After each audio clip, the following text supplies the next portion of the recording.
to move the phone. Just put the speaker from here. So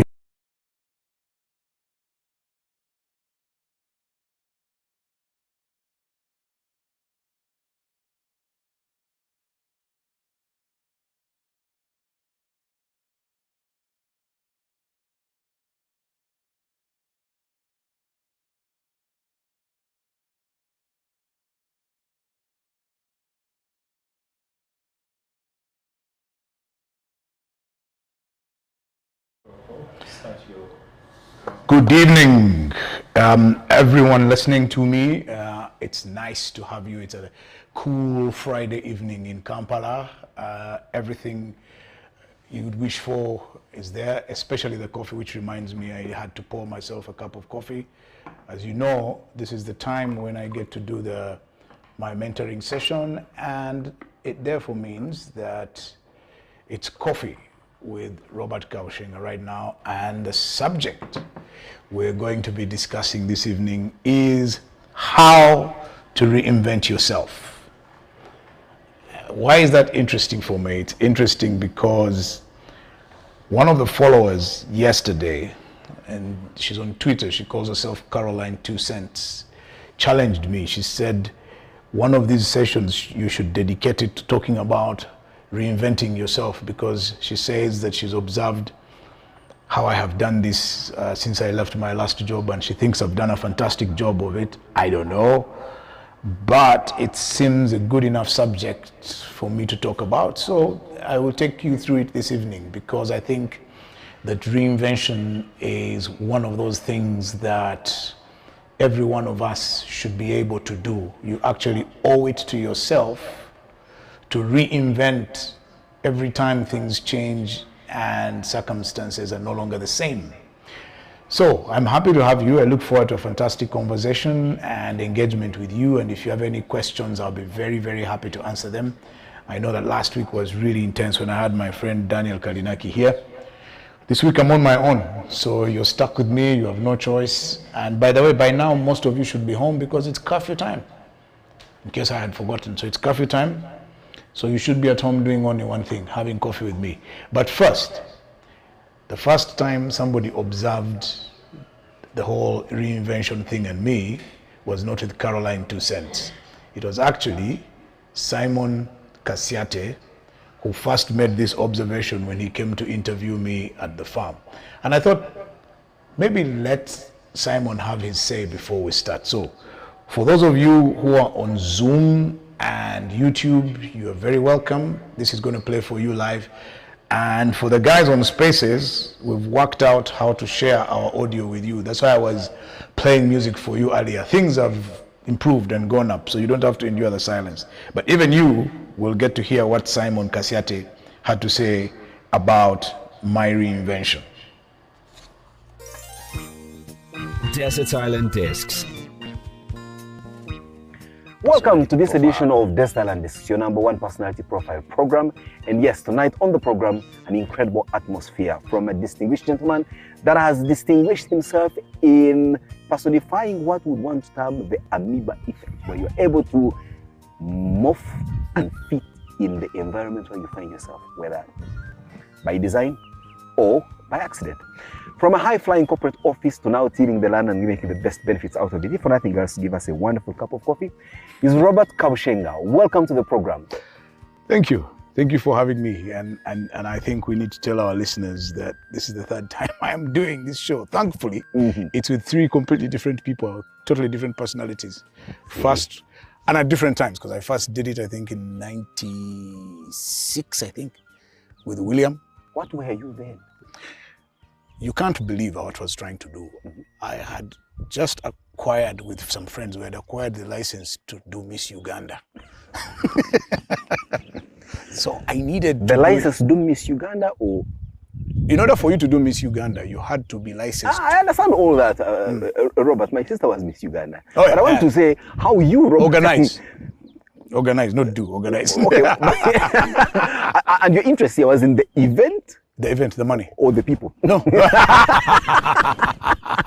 I wasn't auditioning for a wife at that point. I was. Because if that was auditioning for a wife, boy oh boy, you did a good. You're picking from the finest in the land. I was looking for money. Mm-hmm. So I needed media to get, because I drew my inspiration from what Andrew had done. Andrew Rugasira with his Lucky Dube shows. I thought, VR promotion. Yes, I thought, man, this thing, there's money. Let me also in events. But I want to go into music because I just don't have the big money. I thought, Miss Uganda would be a good way to get moving. So that's when I went to William. So he did the first Desert Island discs. It was a way of promoting the Miss Uganda edition. Yes, that show. That's the one that had Shiba as the winner. Shiba Kerere. Yes. Wow. Then we probably got a bit too ambitious. The next one that had Liliana Chom, but we lost so much money it was not viable anymore, and we were about to lose our shirts. And this right. Yeah, we decided let's each one go their separate ways. So let's say that the whole business acumen thing about you and trying out new things and going to previously unknown or uncharted waters is not something of now, because now we are wondering how from a wonderful air conditioned office now you are in actual air conditioning, literally. My if you want to call it that, my entrepreneurial journey and foray into business, if you want to call it that, or trading, actually it goes back a very long time ago. It's 1970, somewhere between 1976 and 1977. I was 8 years old. I'm sure all you were doing was smuggling, because that's the only. I wish I had done smuggling. My grandfather didn't allow us to do so. My grandfather in Mbale, there was a real opportunity. People were smuggling coffee across the border from Mbale to Kenya. Yeah, but at 8 years old, how much? No, I would have carried. The only worry was there is a stream that divides a river that divides Kenya and Uganda. It's called Wahaha. Right. So there you are. It's not the first time that the whole question of me reinventing myself has come up.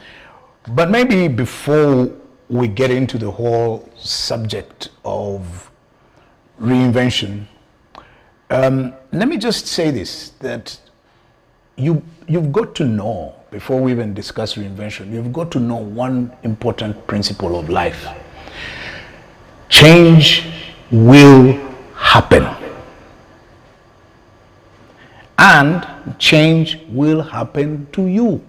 So that is a given. The one constant is that change will happen, and it will happen to you. And regardless, it doesn't matter who you are, where you are, what you do, circumstances you're in will change. Your life will change. So that's the primary consideration. And so in some countries, when they announce someone's death and they put an announcement in the media, they even call it transition.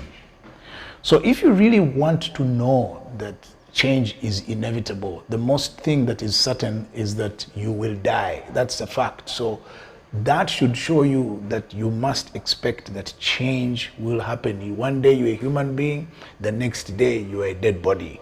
And then after you are buried, you decay and you become a fossil, you become oil, you become, that's what you become.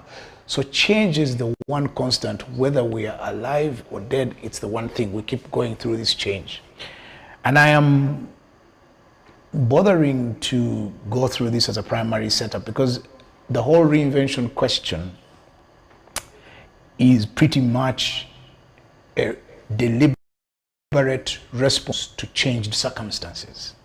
So one commonly used phrase in human discourse is that change is a fact of life. So if change is a fact of life, then we must expect it to happen.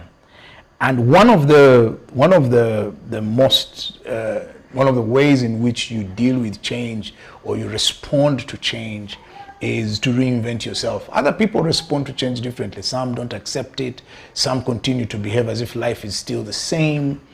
But as far as I'm concerned, the journey to reinvent yourself into something new, into something else, into something you want, starts with the recognition that change is inevitable and that you must always be conscious and aware of the change that is happening around you. You must always be aware. Because if you're aware and always conscious of the changes that are taking place either around you or within you, then you now know how to organize yourself, how to arrange yourself, and how to decide what change you want to effect in your life, in orient yourself into something else. Because you will not always be the same thing. Some people make the mistake of thinking that they'll always be the same regardless, and so never in their lives the surprise of change or when change happens. Because when it happens after that, you now have a responsibility to yourself, and that's why they say that only those who are adaptable to change are the ones who will succeed. So one of the things that I want to share with you is an anecdote, a couple of anecdotes from my own life, and how at different stages I have faced changed circumstances, and my response has been to reinvent myself.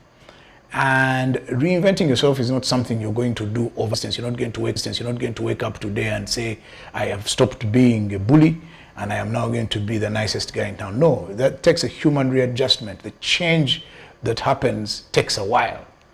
So when I was much younger and I was I always liked to cut the image of a rebel, somebody who conventional and non-conventional. And I always liked to dress in sort of rebellious fashion. So I was always in jeans. I thought it was a rebellious statement. When everybody was dressing sharply to go to social events, I would be the direct opposite. If they're in nice black shoes, I am in sneakers. I always relished doing that. So when we finished our degree course at Makerere University, the next place I had to go, I mean, I'd been at Makerere, I would go to class in my jeans. I had cargo pants, t-shirts. At some point, I remember I had a t-shirt with an image of Chris Hani on it, and it had who killed Chris Hani. And then I had one, I think, of Gaddafi or something like that. So, I mean, those were all just trying to thumb my nose at the conservative lecturers, but, you know, that's who I thought I was. So at that time, that's sort of the image that I was cutting. And then I had to go to the Law Development Center. Now, the rules at the Law Development Center are very clear. You have to dress professionally. But me and another friend of mine, who I will not mention because, you know, he's highly respected in the legal profession and I don't want to embarrass him, we turned up for our first lecture. He was in full denims. He had a denim shirt and a denim trouser. I was in jeans and a t-shirt and sneakers. And everyone else was in a jacket and a tie. So we turned up in class. And as fate would have it, as soon as the lecturer walked in, the first thing he did was to throw me and this friend of mine out of the class. And he told us to go and dress appropriately. And so I had to go, so I walked down behind Makerere University flats and went through, I don't know if that's the place called Chivu, but I went through that valley and went to town on foot up to Nachivuo, Owino Market, and bought 2 second-hand jackets as a matter of urgency because I didn't have any, and then I think a tie or 2. Now I knew that now I had to reinvent myself to start to look like a lawyer who I was, or an advocate who I was supposed to become. So I realized at that point, or this is one of the first early times when I had to reinvent myself away from my past as a rebellious university student and to go and start to look more like the role of a lawyer. But even then, I still didn't want to look so much like the rest of the lawyers because everyone else was in a black suit or a black jacket or something like that. So I bought a checked jacket, tweed jacket. One was a bit oversized and the other one was just okay. So I bought a tweed jacket and a very loud tie just to make the point.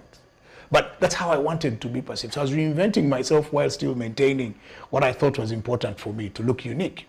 So, but once you got into Law Development Center, change had happened. I had to accept that the circumstances were different. This is not the university where you can get away with many things. So at that point, I had to start looking the part. I had to start looking the role of being a student at Law Development Center so that I can be taken seriously. Now, of course, then I reached the realization that amongst the lecturers who were there were potential employers of mine. Now, once that reality hit me, now I had to look very different. So now you make sure that your hair is combed, nicely trimmed, you shave your beard, you're not going around looking like a Jonas Savimbi. You're generally presentable because your potential employer is also your teacher. So this whole reinvention journey is about you adjusting to the new circumstances that you find yourself in. Because if you don't do that, you will be very uncomfortable. So if we had refused to accept the dress code at the Law Development Center, for instance, we would never have been admitted into class, we would never have gotten our diploma, and we wouldn't have been able to practice the law. So professionally, it's absolutely important that we make those adjustments.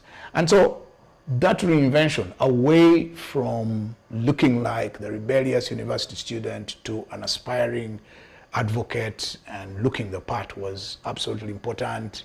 And then eventually along the way I had to buy black shoes and start to look serious. Then I think probably in my second or third term, I think I also found a second, I can't remember whether it was a second-hand suit or I managed to put together a similar pair of trousers with the jacket I bought. But now I realized the whole tweed jacket, check jacket thing wasn't going to work for me. So I decided, let me get some gray slacks and a gray jacket so that I could look the part.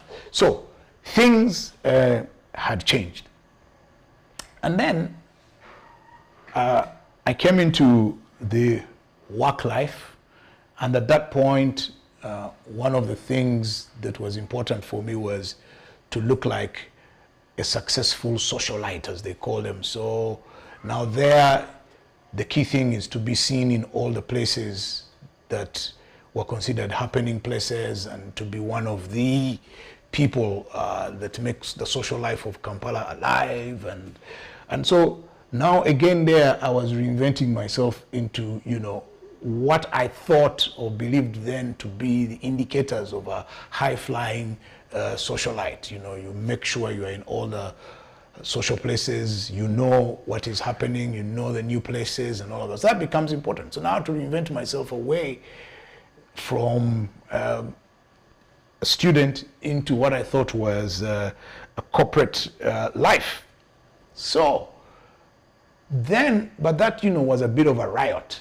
And then, as I've told you before, you have to watch for the changes. So then circumstances changed. And when the circumstances changed from being a single young man who has gotten a job, who is beginning to have some public profile, because as I had told Simon in that opening video before, we had organized a couple of events, so people were beginning to know me.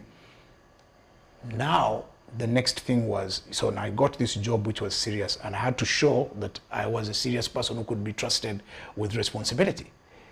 And at the same time, so to do that, it became urgent that I got married. So now you start to take deliberate steps. I'm no longer the irresponsible, wild partying young man with no stake in society. Now, I have to show that I can be responsible. So I then start to, so the first step you take is get married. Now when you get married, then now a new change comes into your life. You're no longer just there for yourself. There is another person in the picture, and then subsequently children come. Now there again, now you must reinvent yourself. You reinvent yourself from the single wild partying guy who didn't have a care in the world.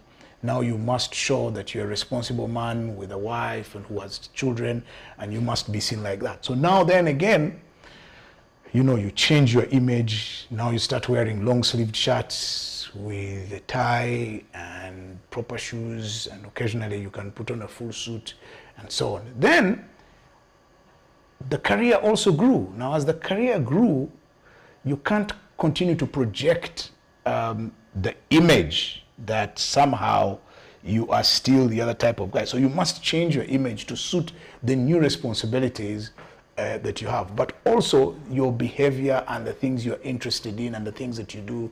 So you start to go home early, you take on other responsibilities.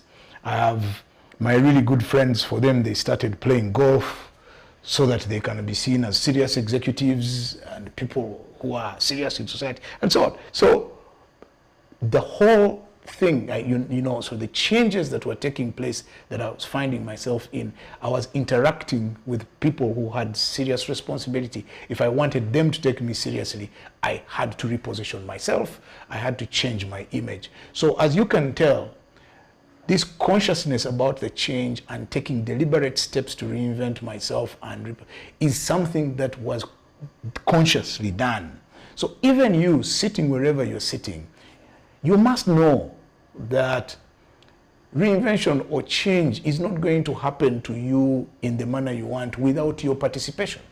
You must be the architect of your own change. If you don't do that, you might as well accept the perceptions that people shape of you, because you have not had any deliberate step of doing that. So for me, this recognizing that changes are happening in my circumstances, and therefore I must respond to those changes, is one of the things I am deliberately conscious about, and therefore take deliberate steps to adjust to the new circumstances. So yes, and sometimes people may say or may claim that, oh, you're doing this because you're desperate or you don't have any options. Or no. Far from it. I know my circumstances. I know what my circumstances were before and what I did then. So, one of the things is like, when I was at the media center, I was a fire-spitting firebrand. Then, I became a corporate executive. Then at that point, I realized, okay, now I need to reinvent myself as an executive. I can no longer just go on media and do or say as I wish. And my dress code has to change. So I dumped the checked shirts and long-sleeved and cargo pants and went back into the corporate suits. And, even the choice of ties, now you're conservative. It's either red, blue, or yellow. You don't stray too far off the mark, because you want people who see you to be taking you seriously. And also at that point, I was beginning to gray. And so when you're graying, you don't want to be running around dressed like a 25-year-old. So those things, you work on your dress code, you work on your image, you work on the places where you go, you work on the behavior, you work on your language, you work on the people that you spend time with. All of these things, you choose them deliberately, and that's what we mean by reinvention. There are some people who are relevant for you during a certain time, or relevant to you during a certain time. After that, those people, you don't need them, because they are not aligned with the new, or with the new you that you're reinventing. So, and then also the values, or rather the intentions, are different, because now as you grow older, you want to be somebody that can be trusted, somebody that can take responsibility. So you cannot continue to be the way you were before. You must move on. You're on a journey. So you must move on from where you were before. And so the things that, giving you those anecdotes and explaining how at each of those stages, and those are just a few I've given you, at each of those stages, how I had to change, is basically to help you to understand that reinvention, one, is necessary. Two, you will have to do it, or if you don't do it, change will do it to you. But for you to understand that it takes time, it takes deliberation, it takes you to think through exactly what you want to be at the next stage of your life. So there's some principles which I will share with you.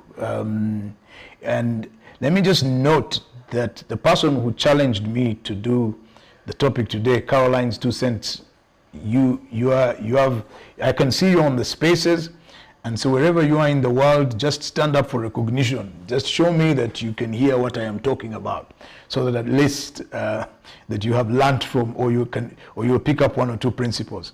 So Caroline, one of the principles of reinvention is very simple. Always be aware that change is happening to you and around you. It's happening at all times. That change is both physiological and psychological. It's really generally part of the growth process. You're maturing.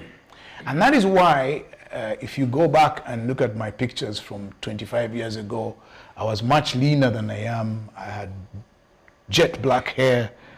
I was smaller than I am today. And so but over time, I have, in the midsection has expanded because of slowing of metabolism. So those changes, so you start to ask questions. Your hormonal composition also changes. So yeah, Caroline, I've seen your response. So great. So just know that the mere fact of the physiological change that you go through, that human experience of growing, the biological process, you can't be the same. So if you cannot be the same, my advice to you is just be conscious of even the physical changes that are going through you, will force you to adjust. Where before maybe you are much faster in your movements, you'll have to slow down because you're much bigger.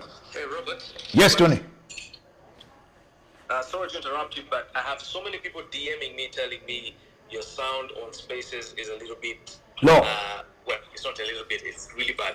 Okay, let me So I can only hear 1 or 2, 3 words. So okay. If you could just work that up, but you continue. Okay, let me change. Okay, so for the guys on Spaces, let me switch to a different provider. Let me get that sorted out. So let me just change my ISPs and see how that will work. Let me just let me see. Let's see if the sound is better. Tony, stay on the line and let me know if there is an improvement. Yeah. Okay. Tony, is the sound better now? Yeah, the sound is better now. Yeah. Okay. The sound is better now. Okay, guys on Spaces, just let me know. Has the sound improved? Tony may be, I can't trust Tony when he's roasting. So, any other person, any other person wants to confirm that indeed the sound is much better now?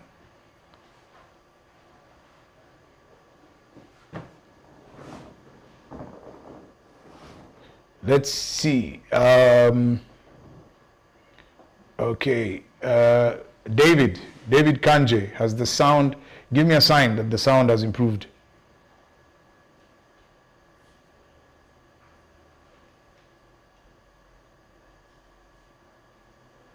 Okay, I think this might still be a bit of a problem because I see no signs from people that my sound has improved on Space. Tony, is it still bad? On my side, it's okay now. Let me. I don't know. Let me see. Let me check. Can confirm Let me just check with. Let me see who is connecting. Oh my, we've got to do something about this. Okay, Eddie Muyobo in Chicago. Can you hear me well? Yeah, it's okay, but it keeps on going on and off. Okay, I think it is an internet service problem. Let me just make sure that it is much more stable than it was, huh? Yeah, I don't think it was you. I think I was also in a space with African investigative journalism, and it was the same thing. So I think it just takes some time, but I still hear you. Okay, so let me try. Let me just keep going and we'll see how that works out. Okay, guys, let me just get on. Tony, thanks for letting me know. And we'll just keep improving. Hopefully, it'll get better. So, where was I? Yes. So, I was explaining to you that change does happen. Even just the human experience changes the way you see things. We meet people, we read things, we learn new things. So, we're never the same. And because we're never the same, the changes that take place in us require us to adjust and respond to them. Because if we don't, then, as I said, we will end up with very, very uncomfortable lives. So that's what I mean by you being conscious of the fact that change is happening. And if change happens, then you must respond to it. And one of the most effective ways to respond to change is to reinvent yourself. Just what you need to do, other than that, is for you to understand, for you to begin the process of reinvention, there are things you need to do. One of them, as I said, is recognizing that change takes place and you're conscious of it. Number two is, at certain times, and this should be regular, step out of yourself and observe who you have become.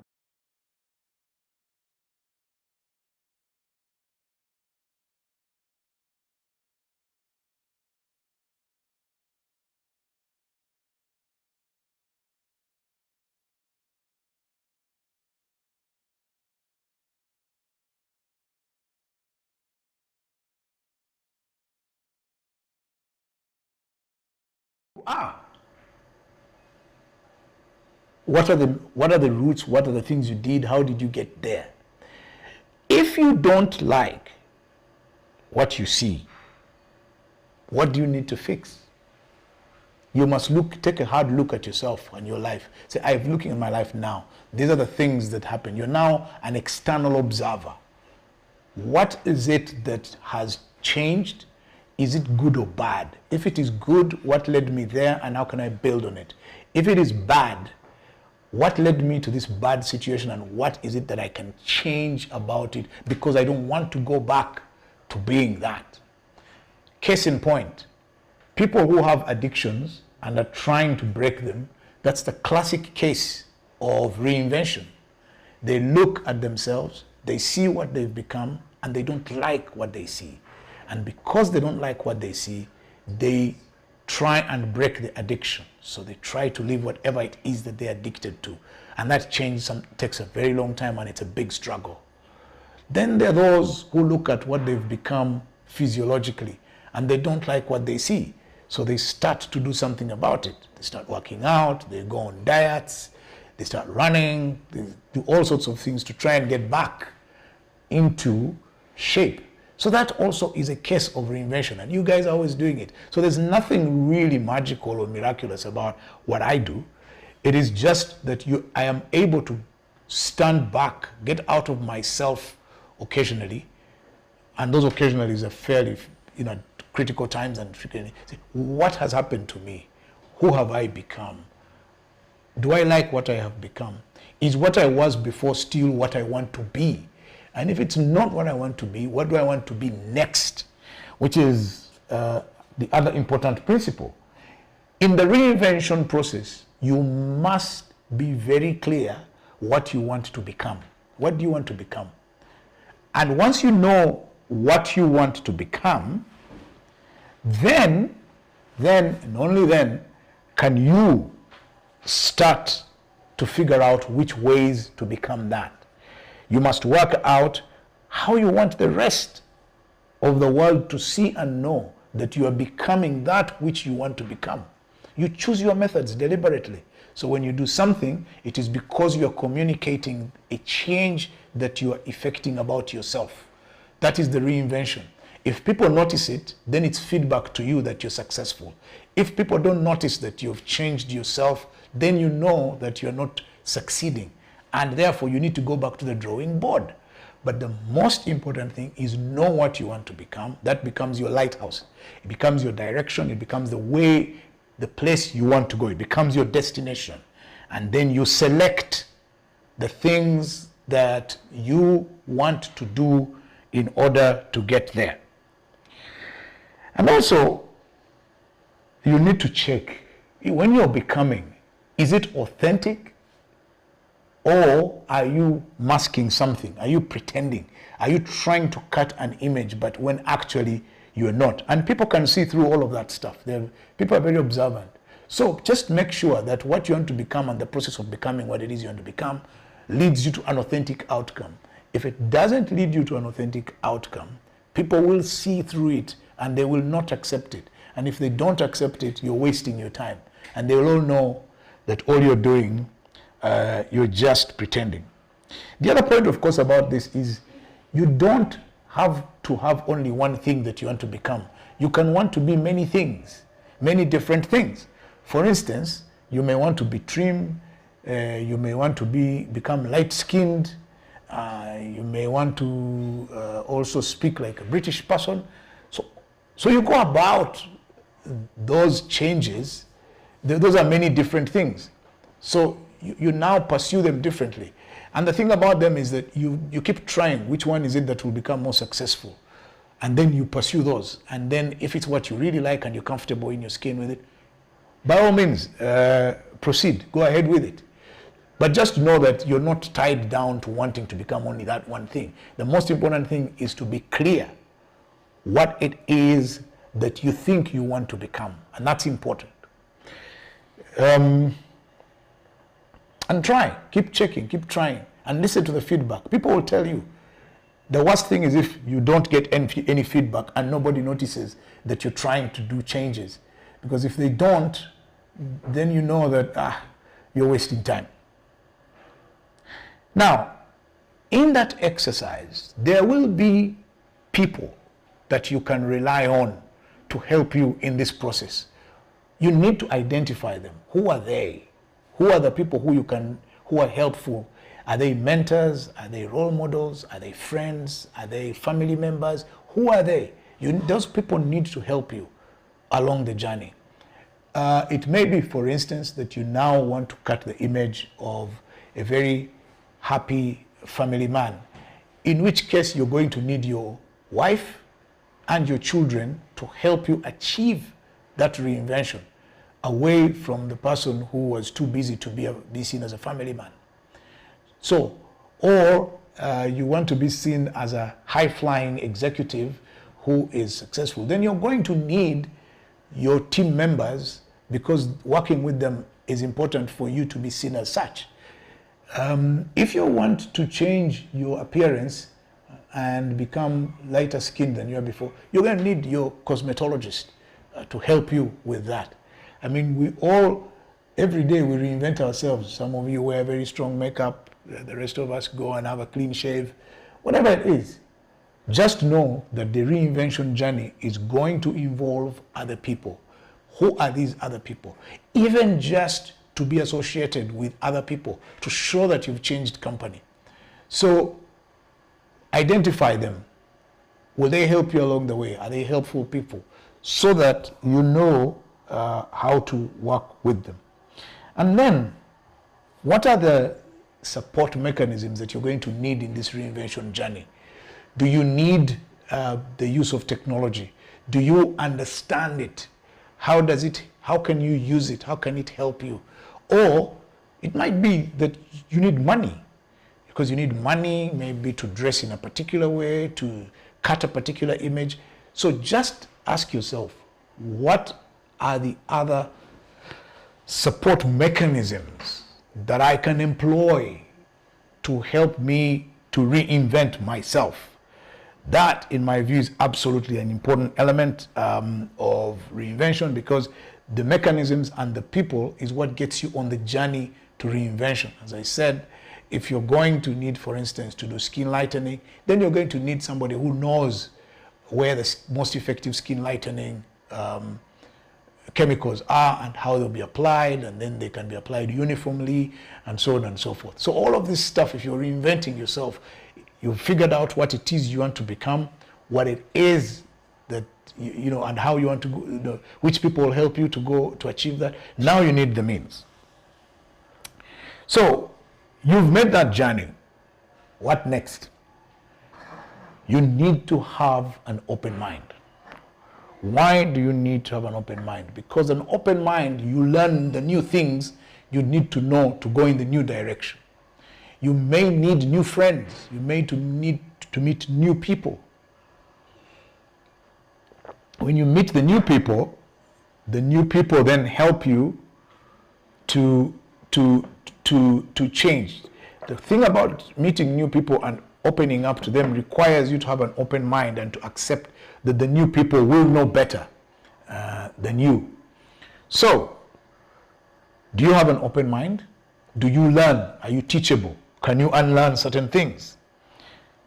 Can you know? Because when you then learn or unlearn, then you can see where the change is heading. If you don't unlearn things, you will become rigid, obstinate, and conservative. And therefore, you will be left behind. You will be unable to operate in the new world or the changed circumstances that operate. So there are people who, I think the word is Luddites. They're called Luddites. They don't want technology. And so they think that by destroying technology, it will not be put to use. But you owe it to yourself. If you want to reinvent yourself, change has come, then now learn. First of all, unlearn the things that you have learned before, because some of them may not be things that work effectively. But you can also now, you clear your mind. You open up space for new ideas, new thinking, new people to come and influence you and assist the process of you growing and reinventing yourself and becoming a whole new person. Which neatly takes me to the next point. If you are going to reinvent yourself, one of the things you must undertake is to declutter. And by decluttering, I mean decluttering many, many things.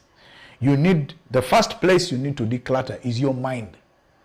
Because if your mind is full of many useless things and all sorts of noises going on, you cannot decide which direction you want to go.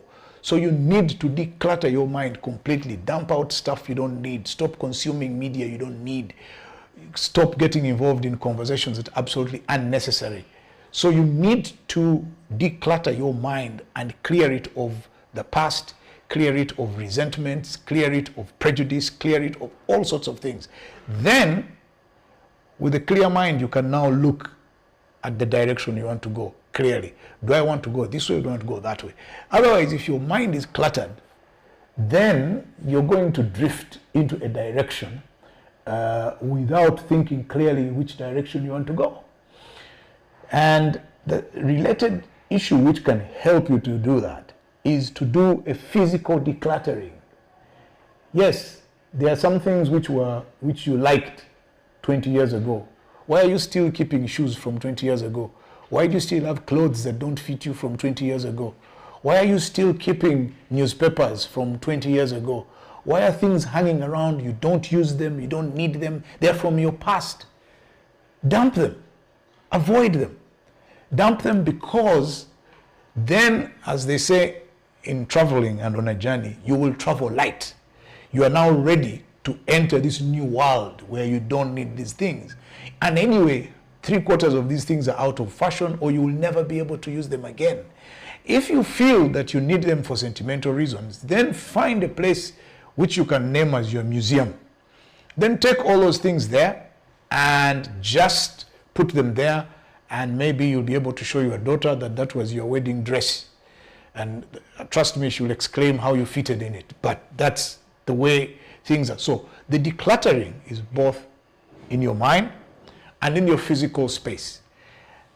one of the things that I hear discussed a couple of times with some of my friends and my peers is that their parents built large houses, and now later on in life they're realizing they only need very limited space to live happily. And so they're in these mansions that they don't need, and the mansions have become a burden. So, but unfortunately you can't declutter the mansion. Maybe you can sell it off, but so those are the things. So when circumstances in your life change, go in and look around and say, what are the things I need to keep? Like for instance, I've given myself until the end of this year.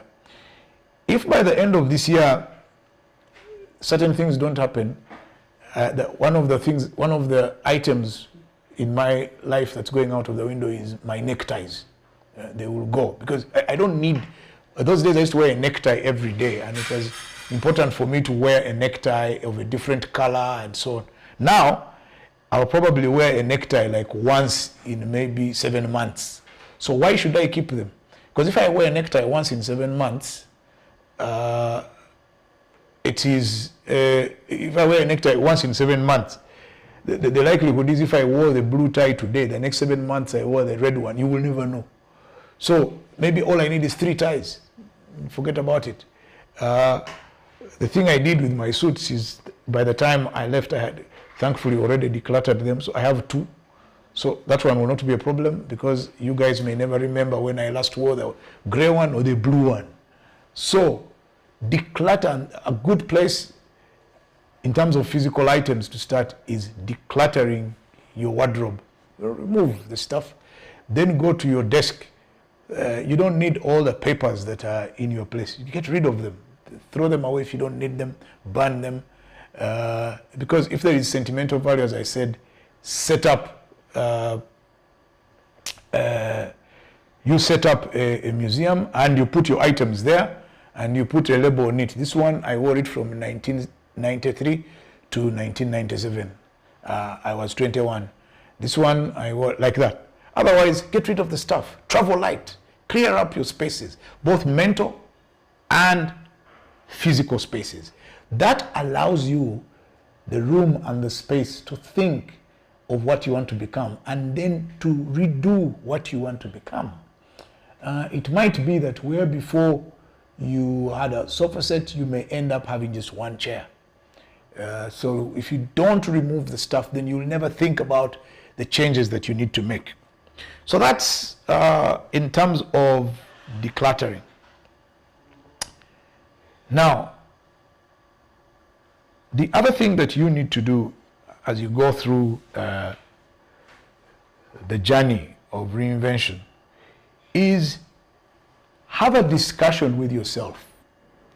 Have a conversation with yourself frequently, because if you talk to yourself frequently, you will question some of the choices you're making, whether the direction you wanted to go still makes sense or you want to revisit it.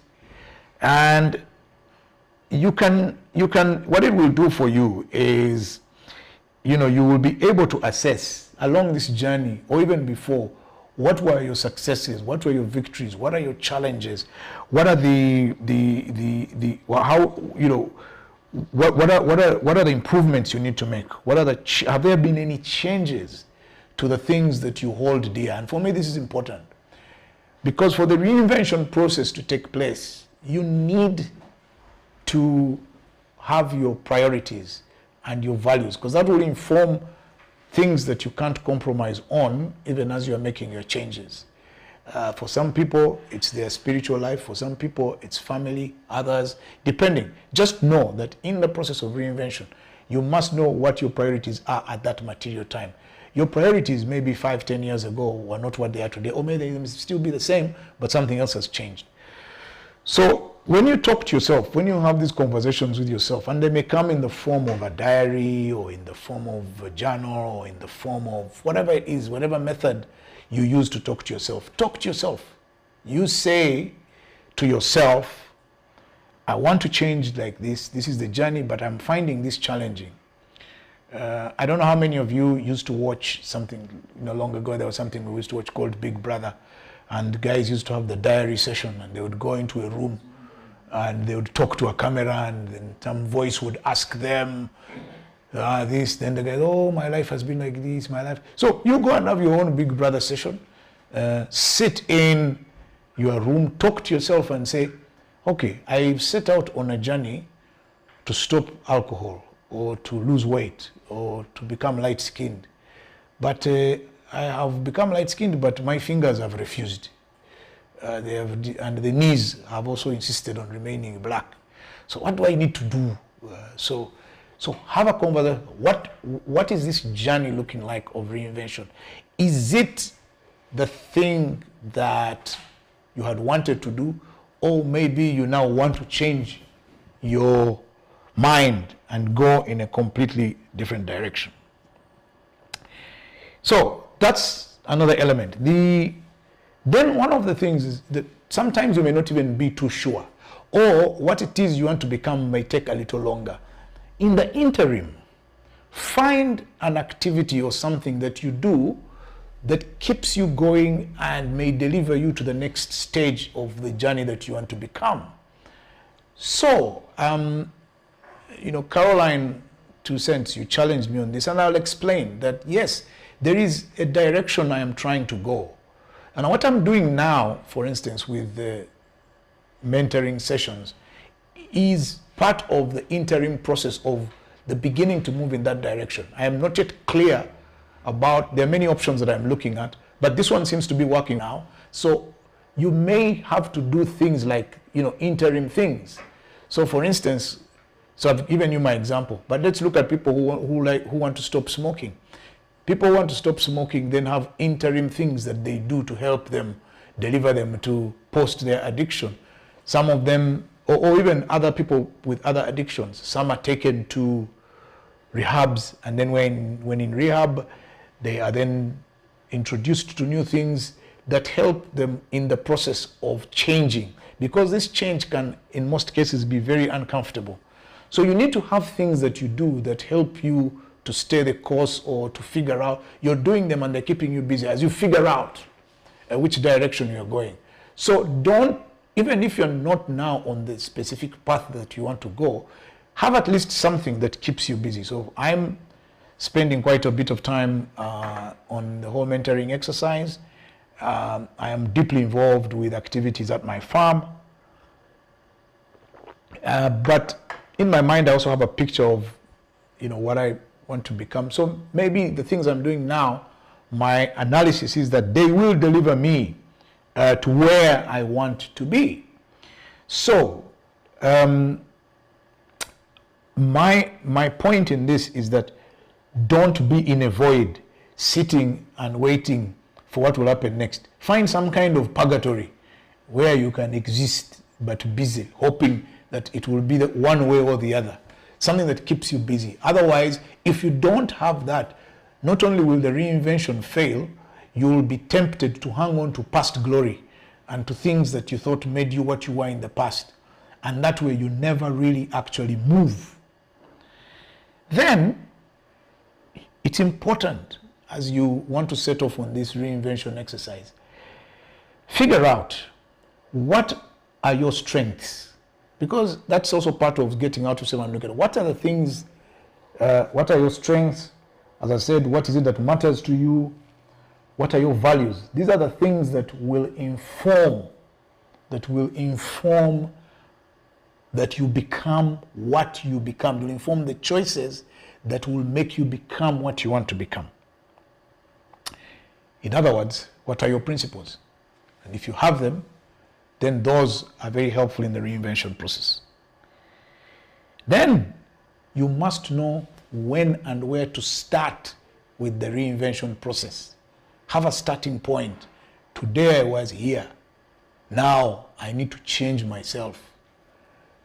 I remember one important date in my life, 28th October 2005. That's the last time I consumed alcohol. And from that point onwards, I started a change process. It took a very long time to become what I then subsequently became. So you must know when you should start to do something. I know when I started a regular workout. I know when I started to do the road-based exercise. So these changes, significant changes and reinventions, please know when you're going to start, or at least set a date and keep it in mind and keep account. It helps you to know the progress that you've made. And finally, the point I want to make on this journey, or on this subject of reinvention, is you must, to reinvent yourself, you must take action. You must act. You have to do things. You can't sit there and dream about what you want to become and just dream. No, you can't just dream. You must take the first step. If you don't act, then you can't start the reinvention. But then the reinvention is also very important for you to be consistent in your actions, because the reinvention is not going to happen today only. You can't stop today from your addiction and hope that after today's stopping it ends. You're going to have to be consistent by acting the same way over a sustained period. Otherwise, you cannot achieve the new you that you want to become. If you don't act, the new you will never be. If you don't act, the old you will always remain. If you remain with the old you, the world will leave you behind. Question time now. And I think I have said, I have preached as much as I can preach. So a YouTube question from Chris Kakyo. Chris, I got your message, so you're off the hook for now. Chris Kakyo has asked me, Kakyo said, what would you say are the key drivers that necessitate reinventing oneself during the current pandemic downtime? So Chris, fantastic question. Here's why. A lot of people haven't figured that the current pandemic has altered the world forever. The world has changed completely. Because the world has changed, you, Chris, need to respond to the changes that have taken place. So you need to ask, Chris, what changes have taken place as a result of the pandemic? The changes that have taken place as a result of the pandemic are things like schooling, education. What's going to happen to how schooling is delivered? The workplace has changed. Most likely we will never go back to sitting in offices in large numbers. Technology has arrived. There are questions about whether all of us will remain in work the way we were before. Maybe the 9 to 5 is gone. So all these huge and significant changes that have been brought about by the coronavirus and the reactions and responses to it have wrought some really big changes. What you owe yourself, Chris, is figure out what these changes are. And the Chris before COVID and the Chris after COVID cannot be the same. You need to go back and check, how do you become a different Chris and still be useful to those around you. Before COVID, we all thought that we had to work long hours and be in the office for a long time and be at work if we were to be considered hardworking. Now we're spending a lot of time with our families. Now you have to adjust to being a family man, to being at home, because now the circumstances are that we can't escape and run away from our obligations and come back at 5 a.m. No, we must be there. And to be there requires you to reinvent yourself from the aloof guy who your children couldn't get along with to being a better dad. So that's what I think would be a good answer to your question. My good friend Moses Rutahigwa, how do you balance between pushing it hard and allowing the evolution process to take its time? It's very simple. Go back to what I said. What do you want to become?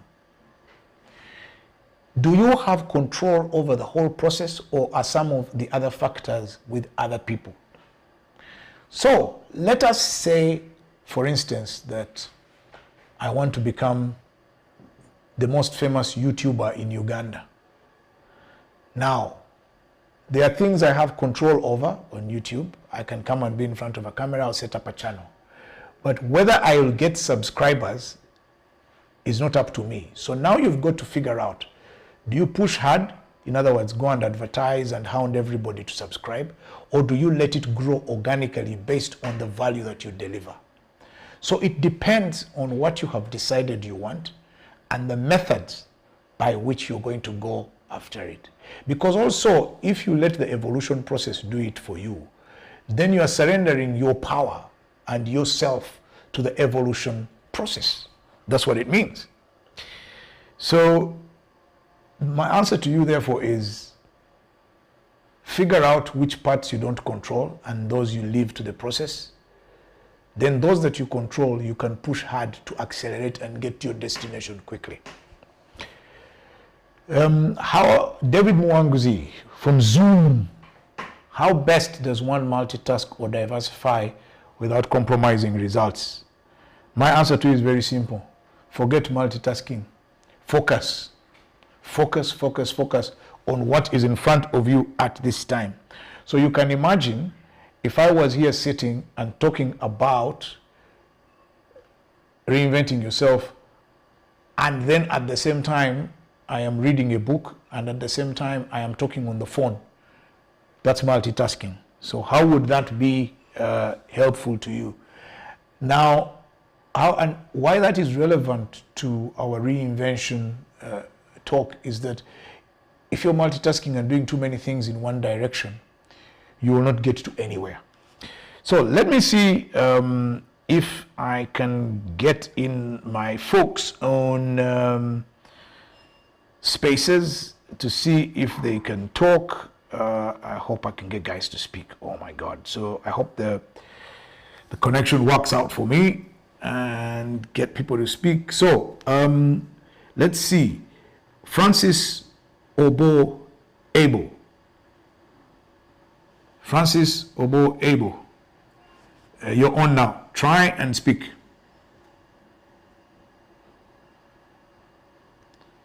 Francis, are you there? Okay, I think you're probably having a bit of trouble. Let me see. Who else wants to say something? So yeah, okay. Let me go back to my guys on YouTube. The guys there seem to be pretty engaged. I think that there's a bit of trouble for guys trying to connect onto Spaces. I can see that it's buffering away. Obo, Franz Abel, try again one more time and let's see if you can do what needs to be done. Okay, let's see who else wants to come through. All right, so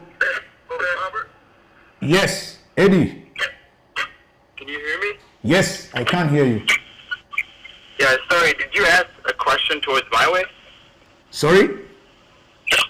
Did you ask me a question? Because I was actually on the job, so I didn't want to ask you something, though. No, you can ask me now. This is the time for the questions. Perfect. So, in the sense of reinventing yourself, I want to connect to people who are back home in Uganda. This is why I'm spending a lot of time on I would call this a podcast and a live podcast. So, in the sense, as someone who was born in the land of the Gisu in Bale and now in Chicago, my job is really to put on a personal statement towards law school. And law school is a really big thing in the Americas and anywhere. So how do you believe the best way is really to put on a story and a personal statement coming from someone who has led an organization and is trying to mentor someone all around the world and doing it right now? Okay. Eddie, you always ask tough questions, complicated ones, and I didn't think that I would get you to ask me such a tough question. But what I will say to you is that we always have these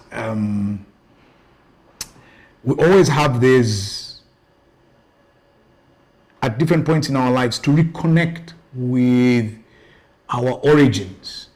And so even you where you are, the question of identity is very important for you to be able to reconnect with your people back home and what's the best way to do it and to reach out. I think, first of all, you need to obtain a bit more information about where you came from. And I'm sure there's lots of people who are your relatives would tell you. And then what I would advise is that, hey, come back home, come visit, because that's the way you reconnect. And maybe when you reflect on that experience, you may want to look at yourself differently. You now know yourself better. You know your identity. So that's what I would say to you, Eddie. Let's see if Fred Akena can ask his question. Fred Akena.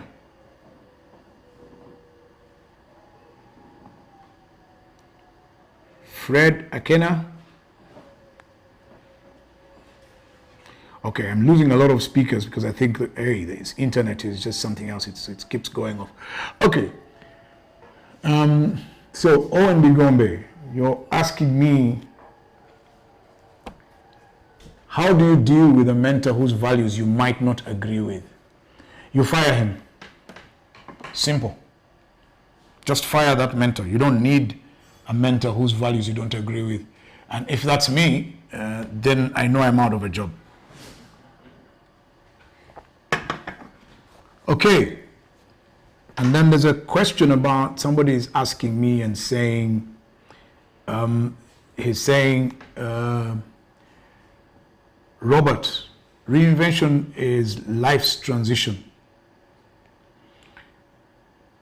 It requires a mental picture over a long period of time with clear milestones. What's your opinion? Yes, in a sense, you are correct, because you are correct because, you know, part of living life involves reinvention. The only thing is that you can never know at what point, even if it's life's milestones, you cannot know in advance when you will need to reinvent yourself. The only thing you need to know is that when you need to reinvent yourself, when that time comes when you need to reinvent yourself, you had better have practiced reinvention before, and then you can carry it out properly. So that's what I would say about life as a journey. And then the other question from Joy Batusa, and if that's the Joy that I know, Joy, hello. How do you deal with setbacks on the reinvention journey? Takes me back to what I told you earlier. I said what you need to do is have frequent conversations with yourself. Figure out what are the milestones that you had wanted to achieve on the reinvention journey. How much have you managed to on the journey that you moved, how much of it along that journey, how much of it have you covered? Then what is it that you set out to achieve? Why was it so important to you? What are the priorities and the values?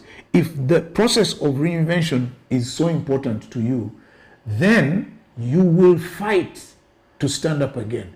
What's the best illustration? As I said, so you need to talk to yourself. You need to step out of yourself and observe yourself whether you've been able to do that. And then your strengths. What are the strengths that you have? You look to those to bail you out of your challenges, because it is those strengths you rely on. So for instance, when I talk about addiction, you have to think, why do you want to break the addiction? If you go back, is that the life you want? If it's not the life you want, then you'll struggle, even if you suffer a setback, to try again. Otherwise, you're going to lose your life, or you're going to lose your family, or you're going to lose many things. So when you suffer a setback in your reinvention, think, why did you set out in the first place? What were the times like when you were living that reinvention? So my answer to you, Joy, is very simple. Just look back, see what the challenges were, what are your strengths, what is it that has worked for you in this journey. Maybe the people you're working with or the mechanisms you're using are not working, then you change, you adjust. Life is always about change and adjusting. So yeah, so that's what I would say to you about that, Joy. Businje Rebecca on YouTube asked me, said, you said you talked about having mentors. How do we maintain relationships with the mentors without seeming like we're bugging them, as the process to reinvent will take some time before we see the outcomes? I think one perception about mentors and mentorship that we need to sort of put to bed is that for me to be your mentor, we have to be in a relationship. There's no need. There's no need for you to have an actual relationship with your mentor. There are people, I hear them saying, oh, hey, Messi or Ronaldo, that's my role model. But you've never met the guy. Oh, Obama is my mentor. You've never met the guy. So people can be your mentors without you having to enter a personal relationship. In fact, I would advise that you don't, because then you're under no pressure from the relationship. One of the dangers of your mentor having a relationship with you is there is the risk that your mentor will impose on you their own thinking. And yet what you're looking for from your mentor is not to inherit their thinking. It is to learn things from them that you find useful to you. There are many things about your mentor that you may not find very useful, so you don't take them on.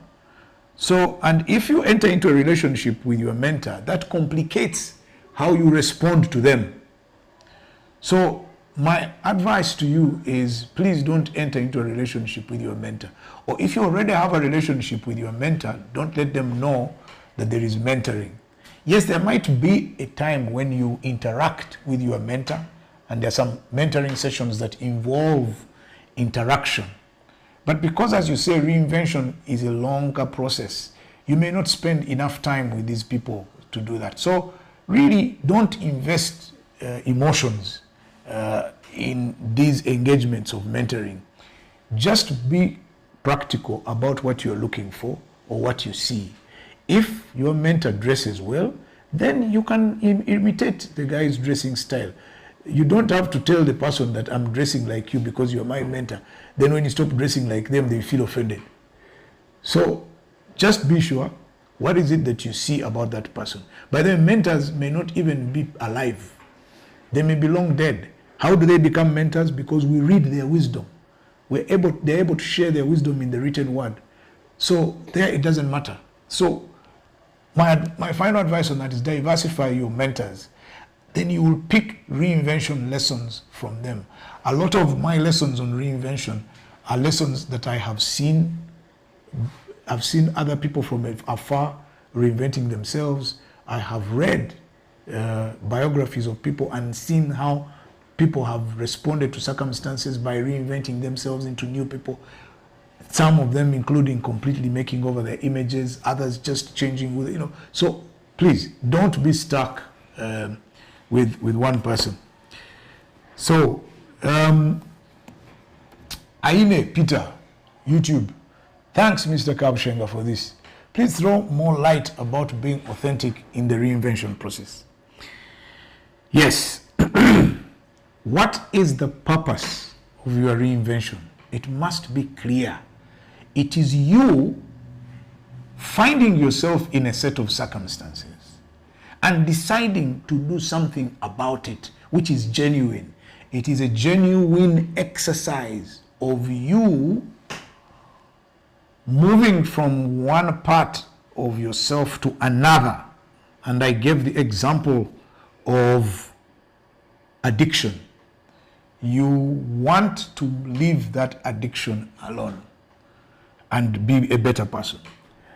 But if you want to pretend that you have left a certain addiction because you want to impress either your spouse, partner, or your pastor, then that is not genuine. You are doing it not because you feel the need to change yourself, but because you want someone else to think you have changed. Now, that is where you are not authentic. The authenticity of the reinvention must be that you yourself genuinely inside your deepest spiritual life, you desperately need to carry out this change. And therefore, you want people to know or to see that you have made this change genuinely and you feel it inside and you express yourself that way, and so that you can be accepted either by society or that you can cope with the new circumstances that have emerged. So you can imagine if you had some form of alcoholic addiction today and you find yourself in Kabul and the Taliban have arrived. My friend, if you don't change, if you don't reinvent yourself, you're unlikely to stay alive. And you can ask a lot of people in Kabul who are going to have to make those choices. I was reading a sad story of a young boy who felt that those new circumstances couldn't help him. So he's one of the people who jumped onto the aircraft that was taking off and fell to his death. So you've got to understand that if you don't reinvent yourself genuinely, it will be very painful. Mumuza Ronald, please help me understand how to mend valuable relationships while reinventing myself. Yes, maybe one of the reasons that's driving you to reinvent yourself is that you need to be able to persuade the valuable relationships that you have changed. Maybe that's a condition. Somebody says, if you value my relationship with you, please make the following change. Now, if that is a condition and you genuinely and really value this relationship, then you reinvent yourself, because you've worked out that that relationship is so valuable and so important that it requires you to make a change in yourself. So what you shouldn't do is to reinvent yourself in pretense and to deceive the other person. Because once the other person discovers that actually this reinvention was a window dressing, that's the last you'll hear from them. You'd rather not change at all than pretend that you have changed or reinvented yourself, only for the person to discover that actually really you're a liar and that this hasn't happened. So I feel that if you want to be taken seriously and genuinely by relationships that you value, and if you have that valuable for you that you desperately need them, then you will do the reinvention. And then the people whose relationships you value then become your partners in the reinvention. Always check in with them for feedback. Is what you have become what they like? Has it helped your relationship with them to improve? If it has, then you're on the right path. If there's no change on the other side, even when you have tried to reinvent yourself, but you see no positive feedback, then the other person whose relationship you value may not have been genuine. And therefore, you need to rethink. Then Elijah Kisembo, you're asking me, what life tools do I think one needs on this journey? But that was the gist of my presentation. Let's go back to summarize all of them. Very simple. 1, focus, keep your eye on change. Know what change is taking place and why. 2, step out of yourself and be able to observe yourself and see what you need to change. Then know what you want to become. Who are the people and tools that can help you to do that? Have an open mind and be able to learn and unlearn. Then talk to yourself. Review what it is you're doing with yourself, because you are the main actor in this exercise. Then figure out what your strengths are. And once you know what your strengths are, you can deploy them. Declutter. Declutter, declutter, declutter. When you declutter, you free up the necessary MBs and physical space that you require to be able to be able to reinvent yourself. So let me just check now on the guys that are on Spaces, and we see. Let's see, Ibrahim Okot. Let's see whether you guys on Spaces can come in and have this chat. Ibrahim Okot, do you have anything to say? Ibrahim Okot, can we hear you?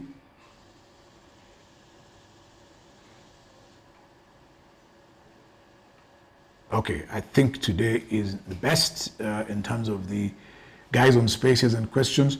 So, so I just want to go back to the very beginning of where this all started, and it started with us talking about reinvention and why it's important. And as I said, I was challenged to speak about this partly because of my journey of the last 3-4 months. Most of you knew me from my life in the corporate world when I was still working there. And so the observation was that, yes, something different, something is changing, something has happened. It's true, because my circumstances have changed, and so it is important that I adjust to those circumstances, be a completely almost different person, relate to people as differently as I have related with them before. So the whole exercise of reinventing myself, yes, I must admit that it is happening. It is deliberate, and therefore what I would say to you guys is that, yes, it's important for you as an individual to know that change will happen. As changes happen, both big ones and small ones, be conscious of the changes as they happen, and therefore how you then respond to those changes. That's the reinvention that I am talking about. That you, while before you may have been a young person, now you have become a parent. One of the most interesting things that happens when people lose their parents, like I did many years ago, the thing that every member of society tells you is that now you have grown up. It means that at that point in your life, you must change. You cannot continue to just be a child. You now become an adult with experiences, with responsibilities that you need to carry out. If you get a promotion at work, or if your job changes and you now have greater responsibility, that imposes on you the obligation to change, but it is also an opportunity for you to learn the skill of reinvention over time, so that when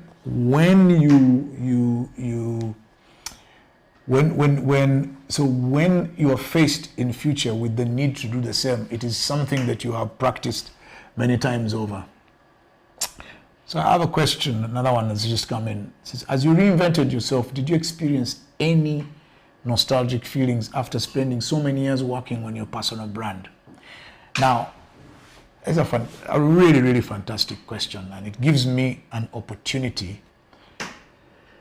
to explain this. A lot of people tie themselves or their personalities with their positions in society or with physical assets. And so when those things are removed, they feel naked or they feel abandoned, and they don't know where to go, or what to do next. So I know that all of you guys are tempted to think that my personal brand was tied up with my former job and that I deliberately spent many years building that. Actually, on the contrary, I spent most of my working life trying to distinguish between myself and my job and my position in society. So there are things that I know are not permanent. One of them is that the job is not permanent. So why tie yourself with it? But at the time of doing the job, there are things you do because in order to do that job, you've got to do those things. However, it doesn't mean that you therefore tie in your life with the job or the position that you do. Somebody meets you and they ask you, what are you? I am a marketer. No, you're not a marketer. You are who you are as an individual with the attributes that you have. So, for instance, when I would go to places or when I would introduce myself, I would say, my name is Kabushenga. So when someone asks me, who are you? If I've gone to an office, they say, who are you? I say, I am Kabushenga. I never used to add my office, or I never used to start with my office. If you tie in your office or your position in society or the assets that you have, because sometimes I hear people being referred to as Omugagawa Arcade, or this one. Now what happens when the arcade is sold? So what do you become now? Now, that's when reinvention becomes very, very complicated, because you've tied in your personality with physical assets, with positions, with things that are transient. So when they walk away from you, now when you go to an event or you go to places, people start pointing at you. Do you see that man? He used to be the boss of this company. No. But you are something else now. So people... You should reinvent yourself into what you are now, so that you stop being what you were before. That's part of the exercise. Stop being what you were before, reinvent yourself so that people stop perceiving you that way. So that's why I give advice that don't be tied in with your social positions, don't be tied in with your assets, don't be linked with this and that and the other. No, because those things will go. And when those things are gone, how do you reinvent yourself into other things? So my advice to you is don't tie yourself in. So I think we've had quite a long conversation. I really would like to apologize to the guys on Spaces that the quality wasn't the best. But I think, again, the biggest problem we have here is that there is a lot of congestion on the internet, and so the quality of the service that we get is still down. But hey, those who manage to stay with us, no worries. We'll continue doing what we have to do.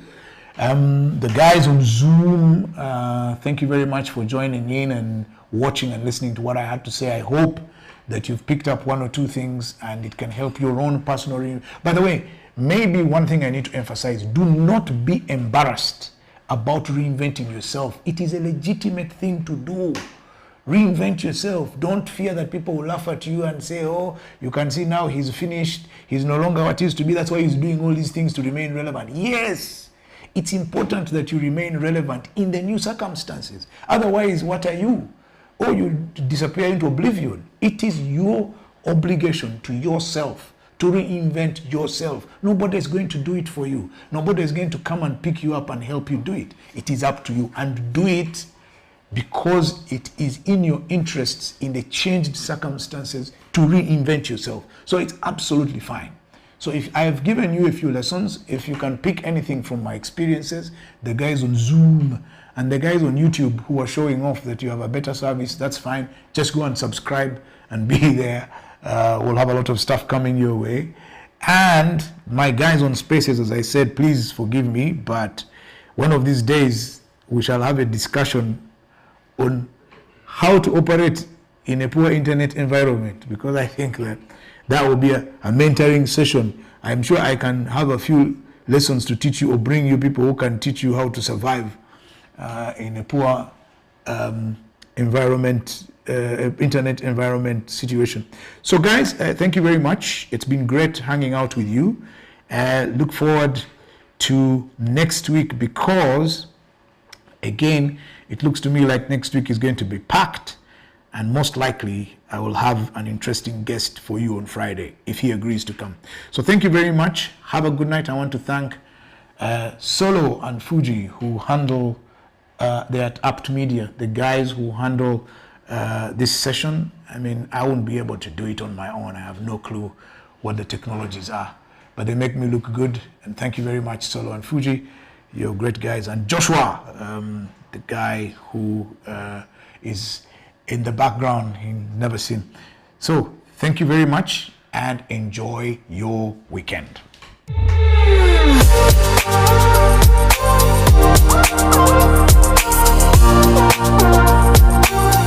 Yourself.